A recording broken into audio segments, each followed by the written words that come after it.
সাবেক attorney general উনি মন্ত্রিসভায় ডাক পেয়েছেন, তার বিষয়ে কিছু বলবেন কিনা আসাদুজ্জামান?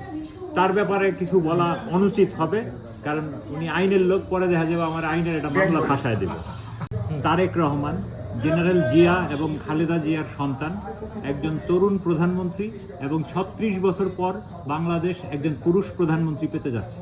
তার কাছে তার দলের এবং জাতির প্রত্যাশা অনেক, এবং আমরা দেখতে পাচ্ছি তার মন্ত্রিসভায় স্বাভাবিকভাবেই তরুণদের প্রাধান্য দেখা যাচ্ছে, এবং এই তরুণদের দিয়েই উনি রাষ্ট্রকে কোন দিকে নিয়ে যাবেন এটা তার উপরই নির্ভর করছে, এবং জাতির সবাই তার সেই বিষয়গুলো আগামী একদিনের মধ্যে দৃশ্যমান হবে, যে কাকে কোন মিনিস্ট্রি দেওয়া হলো এবং কিভাবে তারা এই রাষ্ট্রকে এগিয়ে নিয়ে যাবে, সেইটা এদের উপরে নির্ভর করে। এখন পর্যন্ত মন্ত্রিসভার সদস্য হিসেবে যারা ডাক পেয়েছেন তাদের বিষয়ে কারো বিষয়ে কোনো আপনার অবজারভেশন আছে কিনা? না, এদের কারো ব্যাপারে তো আমরা এখন অবজারভেশন দিতে পারি না। এদের অনেকেরই অনেক অতীত নানান ধরনের পজিটিভ নেগেটিভ ইতিহাস আছে, হ্যাঁ।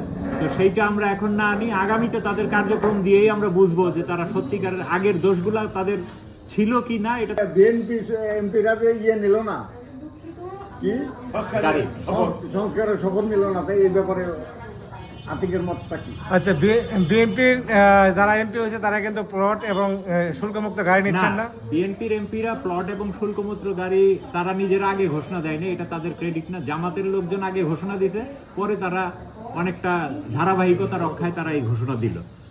কিন্তু তাদের ব্যাপারে তারা যেই কাজটা আজকে করলো, যে তারা সংস্কার পরিষদের সদস্য হিসেবে শপথ নেয় নাই।